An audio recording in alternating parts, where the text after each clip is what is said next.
Sesaat lagi Anda akan menyimak Bincang Psikologi Keluarga. Sahabat MK, Alhamdulillah kita sudah sampai di segmen ke-1, segmen pertama dalam insya Allah perbincangan kita bersama dengan Pak Wasmin Al-Rishad dan juga Ibu Lilis Komariah MPSI dalam Bincang Psikologi Keluarga. Sahabat MK, pernahkah Anda punya beban di dada? Rasanya nyesek begitu ya, di dada itu ada banyak hal yang ingin dikeluarkan tapi tidak bisa, sulit. Jadinya kita ngedumel, lalu ya uring-uringan tidak jelas dan lain hal sebagainya, sahabat MK. Gumulan emosi tersebut, sahabat MK, tampaknya perlu untuk kita bersihkan. Dan salah satu cara membersihkan itu semua adalah dengan katarsis. Apa itu katarsis? Ya, kita akan coba bincangkan hari ini insya Allah bersama dengan Pak Wasmin Al-Rishad dan juga Ibu Lilis Komariah MPSI. Anda pun boleh untuk menyampaikan atensi Anda nanti ya tentang pergumulan yang ada di hati Anda, di dada Anda. Kok sulit keluar begitu ya? Dan apa efeknya kalau sulit dikeluarkan? Apalagi bagi Anda sahabat MK yang sudah terbiasa untuk melakukan katarsis ini, untuk melakukan pembersihan ini ya. Kira-kira apa efeknya ketika Anda sudah melakukan katarsis seperti itu? Boleh Anda sampaikan pengalaman Anda. Baik, kita sudah terhubung dengan Pak Wasmin dan juga Ibu Lilis. Mudah-mudahan bisa disapa sekarang. Saya akan coba sapa. Assalamualaikum warahmatullahi wabarakatuh, Pak Wasmin. Waalaikumsalam warahmatullahi wabarakatuh. Baik, Alhamdulillah. Bagaimana kabarnya Pak Wasmin? Alhamdulillah, luar biasa. Allahu Akbar. Allahu Akbar. Awalnya saya kira Pak Wasmin sendirian. Ternyata dengan Bu Lilis juga ya. Iya, alhamdulillah sama Bu Baik, Lilis juga. alhamdulillahirrahmanirrahim. Selamat datang kembali dan selamat berjumpa kembali Pak Wasmin Bu Lilis. Hari ini kayaknya cocok ya buat orang-orang yang selama ini punya banyak hal yang disimpan dalam hatinya begitu. Bahasan kita hari ini seputar katarsis. Tapi banyak juga barangkali sahabat kita yang belum tahu istilah katarsis itu sebetulnya apa dan bagaimana prinsipnya, manfaatnya juga bagi kita seperti apa. Mungkin bisa dijelaskan dulu nih Pak Wasmin. Ya, katarsis itu adalah sebuah teknik ya, berasal dari bahasa Yunani. Katarsis artinya pelepasan, pensucian. Artinya ada yang kotor dalam diri kita itu, ada sampah-sampah dalam diri kita. Nah, sampah-sampah itu kalau udah bertumpuk kan malah bisa jadi kotoran, bisa jadi Iya. bakteri, bisul, bisa jadi penyakit. Nah, itu kan harus dilepaskan. Nah, sampah-sampah ini kalau dalam diri kita namanya sampah emosi. Oh iya. Atau bisa juga disebut sebagai tekanan emosi. Makanya metode katarsis atau teknik katarsis ini hampir semua orang butuhkan. Oh iya. Terutama sekali orang-orang yang memang sulit untuk berekspresi misalnya ya. Orang yang sulit berekspresi kalau dalam kondisi tertentu, dalam tekanan tertentu, dalam kehidupan yang tidak dia kontrol selamanya kan kadang-kadang ditahan tuh untuk menjaga Betul. ketidakenakan, menjaga kesopan santunan, dia tahan. Tapi kadang-kadang kalau Iya. meledaknya masih ke barang kan yang rugi, yang rusak barang, yang rugi mungkin Barang. secara finansial. Tapi kalau udah Betul. meledaknya ke orang, Nah, itu yang Iya. nggak bagus ya, Indonesia. Iya. Ingat ada pernah baca tentang Muhammad Ladanku itu ketika istrinya yang pertama meninggal, Siti Khadijah. Nah, dia banyak menceritakan ke Siti Aisyah ya, sampai Siti Aisyah diriwayatkan cemburu sekali kepada Iya, Rasulullah. betul. Dan Rasulullah itu sudah jadi katarsis itu sebenarnya kan ilmu dari Barat. Sebenarnya sudah dari jauh-jauh hari sih sudah di Islam sudah ada. Dan bahkan bagusnya Rasulullah itu katarsisnya dengan menyebut-nyebut kebaikan Khadijah di dahulu kala. Khadijah itu mau mengorbankan semua untuk di jalan dakwah, hartanya semua untuk Allah kayak gitu. Nah, dengan Rasulullah mengeluarkan itu ada sedikit pasti sedih ya, namanya sisi manusianya mungkin ya. Betul. Dan ketika sisi manusianya dikeluarkan akan menjadi ketenangan sendiri untuk jiwanya itu. Dan emang sekarang sih di kota-kota besar, mungkin di Bandung juga akan ada juga Pak Wasmin tren di mana lembaga itu untuk katarsis itu dengan jadi TV-TV zaman dulu yang tabungnya gede itu ya, komputer yang tabungnya gede itu dipakai juga nggak bisa lagi Pak Wasmin. Nah, ada yang membeli kemudian agak dipercantik, kemudian nanti ketika dia meluapkan Mhm. gitu. Iya. Itu boleh dengan, kan kalau menghancurkan benda-benda mati tidak jadi masalah ya. Yang jadi masalah Mhm. itu ketika dia misalnya menyerang pasangannya, menyerang Oh, anaknya dengan iya fisik, nah iya itu yang iya. tidak boleh. Sehingga lembaga itu diuntukkan, kemudian tadi yang komputer-komputer yang besar itu juga akhirnya bermanfaat juga kan untuk rilis, Mhm. untuk menuangkan emosi seseorang gitu. Nah, uh, kenapa kita membahas pagi ini? Karena ternyata emang di kondisi saat ini, kondisi pandemi, dan ini sedunia gitu ya, Betul betul. pasti orang itu tertekan. Kalau dibilang misalnya, Bu, saya terdampak. Saya pikir hampir semua juga terdampak ya. Semuanya, betul, Bu. Iya, semua lini. Bahkan di sekarang fenomena-fenomena yang saya lihat itu ada TK yang tutup, kemudian gurunya itu mencari pekerjaan, kemudian saya tanya, kenapa Bu gitu keluar dari TK itu? TK-nya tutup karena muridnya nggak ada. TK cuti Iya semua iya. nih, Iya iya iya. cuti semua gitu. Nah, terus mungkin orang tua juga tekanan dan sebagainya, kemudian cicilan. Nah, itu pasti membuat pressure seseorang. Mhm mhm.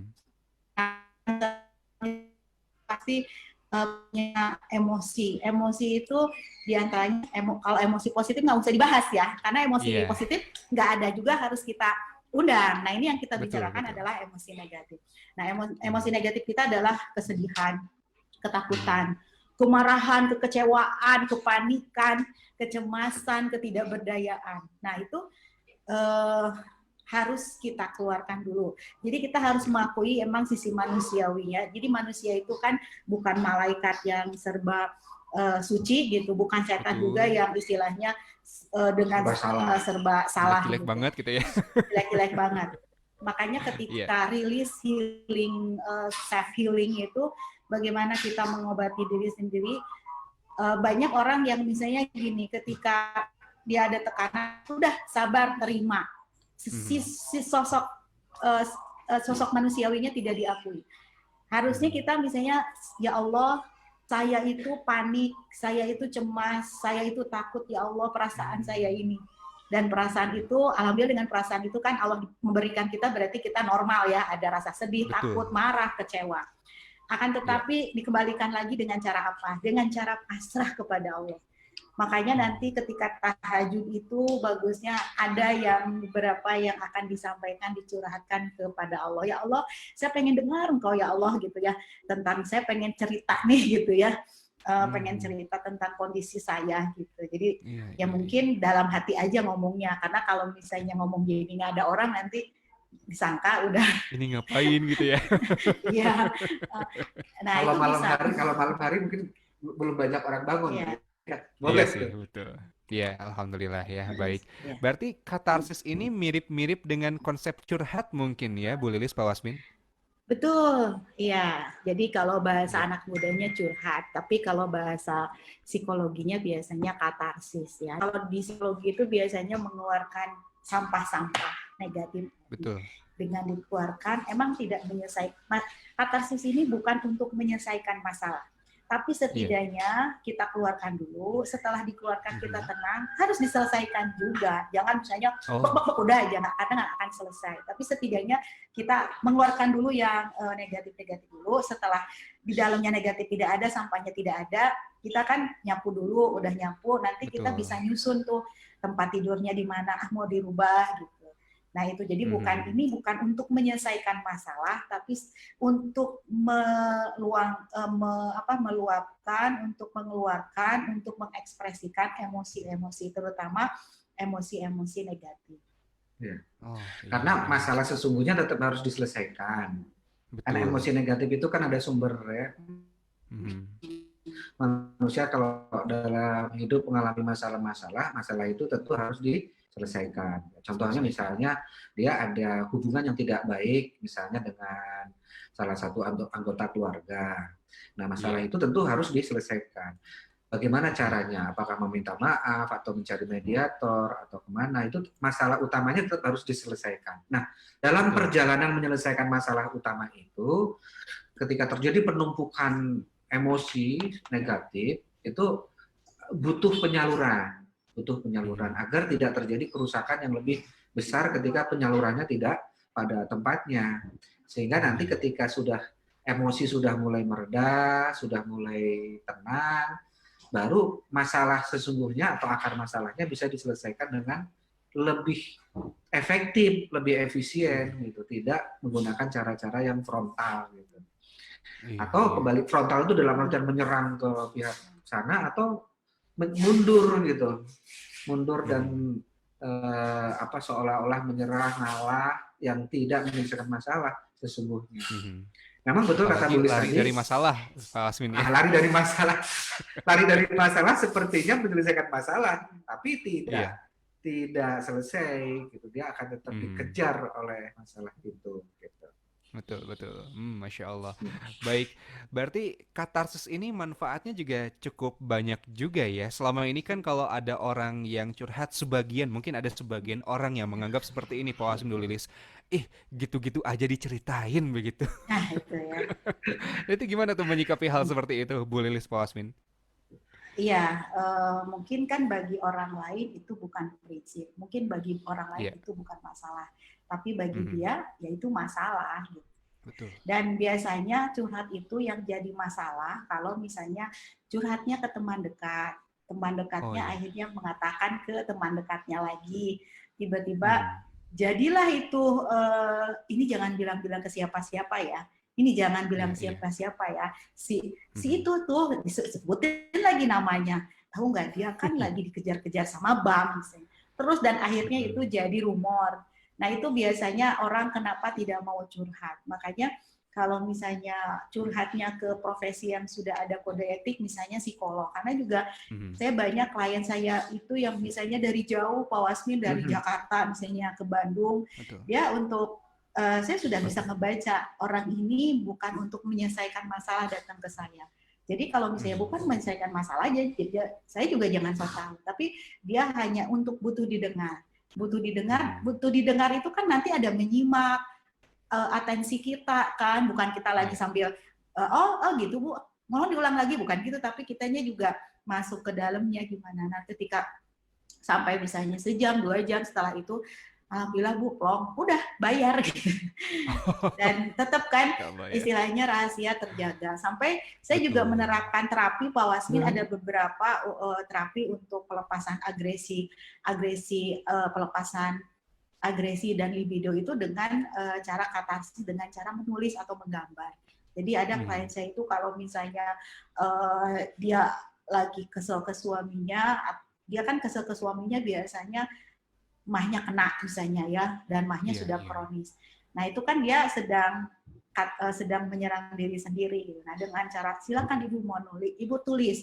Kalau lagi kesel ke suami, Ibu tulis dulu yang di bayangan Ibu tuh kalau kesel gimana ke suami. Karena kan nanti kalau menulis mah asalkan jangan tulisannya jangan diserahkan ke suami.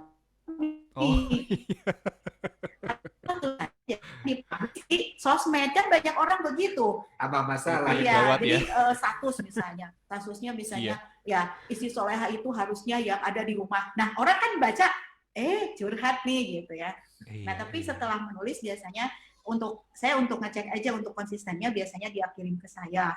Saya bilang tulisan Anda tidak ada tidak harus betul. Jadi silakan aja apa yang ada di pikiran dikeluarkan, karena kan itu sampah. Keluarkan gitu sampai istilahnya ada kata-kata kasar itu kasar apa gitu ya, sampai kata-katanya itu istri saya beleguk gitu ya, tapi ditulis sampai misalnya suaminya kan main handphone aja, sampai si isinya itu membayangkan handphonenya itu diinjek-injek dan hancur. Itu di bayangan loh, tidak boleh di kenyataan. Kalau kenyataan beli handphone rusak boleh lah. Nah gitu. Nah yang terjadi akhirnya dia plong, tapi tetap masalah dengan suaminya harus diselesaikan dengan konseling. Gitu. Jadi lebih, dan ada beberapa loh yang dengan menulis misalnya tulisannya malah jadi buku. Saya lihat orang-orang yang menulis misalnya seperti dulu film yang lumayan heboh ya, yang mukanya kayak badut gitu, jangan disebutin ya Pak Wasmim. Yang pokoknya tentang psikologi banget.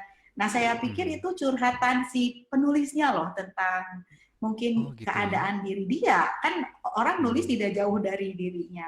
Kemudian pas film kan filmnya rame kan, meskipun ini juga karena ada kekerasannya anak-anak tidak boleh nonton. Tapi bagi kami yang berkecimpung di psikologi itu kasus jadi menarik gitu. Kan jadi produktif dia.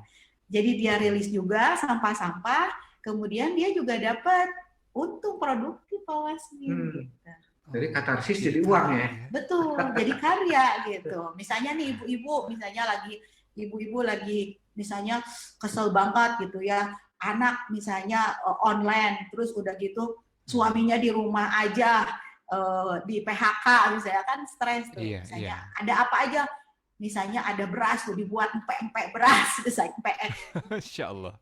Nasi misalnya nasi dingin dibuat empek-empek gitu kan, jadi produktif. Itu papanya mau dipukulin boleh tuh. Pukulin, diinjek-injek Boleh. Jangan diinjek-injek. Kan mau dimakan. Dipukul misalnya. Itu jadi ini. Ketika pukul bisa bayangin siapa gitu. Nah itu hasil empek-empeknya kan produktif. Jadi enak, jadi makan. Jadi lembut gitu karena tenaga meremas, memukul gitu. Kayak kemarin saya juga kedatangan saudara saya. Nah saudara saya itu udah pisah dengan suaminya udah hampir setahun karena suaminya juga kerja di Bandung gitu. Nah dia bawa empek-empek kan, enak banget. Wah ini empek-empeknya enak banget gitu ya, Bude gitu. Terus dia bilang, iya buatan sendiri. Terus saya bilang, jangan-jangan ini buatnya diremuk. Oh iya katanya diremuk. Oh saya bilang ini bagus nih katarsis sudah lama. Ketemu sama sepenuh suami. hati ya. Betul, empek-empeknya enak banget. Enak banget sampai nggak ngira itu empek-empek nasi gitu. Saking lembut banget gitu. Dikirain ketan ya. Ya dikirain seperti tepung biasa gitu. Nah, itu. Ini luar biasa. Ini memang pembahasan hari ini untuk sambil mengundang sahabat-sahabat juga karena bisa jadi di antara kita sudah menemukan media-media katarsis, hanya selama ini kita tidak tahu. Itu tuh. Gitu. Nah, silakan untuk memberikan testimoninya, memberikan pengalamannya. Siapa tahu jadi ide sahabat-sahabat yang lain. Contohnya di grup saya itu ada yang ngirim sebuah kiriman gitu. Ini grup kok sepi banget sambil ngelemparin wajan, panci dari lantai 2 gitu, ke tangga gitu kan, ke tangga. Jadi lunang gitu. Itu bisa jadi sambil dibilang sambil melepas katarsis juga. Boleh jadi ya. Misalnya kalau saya waktu kuliah itu kalau mau praktikum gitu cemas kan ya. Aduh, nanti karena dulu kadang juga sama dimarahin sama dosennya. Nah biasanya untuk merilis itu saya silaturahmi ke teman terus ngobrol tentang psikologi, ngobrol tentang teori apa gitu. Itu agak temennya laki-laki perempuan boleh? Perempuan. Oh perempuan, aman. Aman ya. Baik, ini menarik ya. Kita akan coba undang sahabat MK untuk menyampaikan testimoninya tentang hal-hal yang sebetulnya sudah dilakukan. Ternyata itu merupakan sebuah ikhtiar kita untuk katarsis. Atau mungkin bahasa lainnya rilis mungkin ya, Pak Wasmin dulu. Iya, betul. Rilis. Boleh Anda sampaikan ya. Pengalaman Anda, aktivitas yang dapat menjadi cara katarsis atau melepaskan hal-hal yang sedang bergumul di hati ataupun dada Anda ya. Mudah-mudahan ini juga jadi inspirasi bagi sahabat MK yang lain yang menyimak. Tetap simak kami sahabat MK di MK FM, Inspirasi Keluarga Indonesia.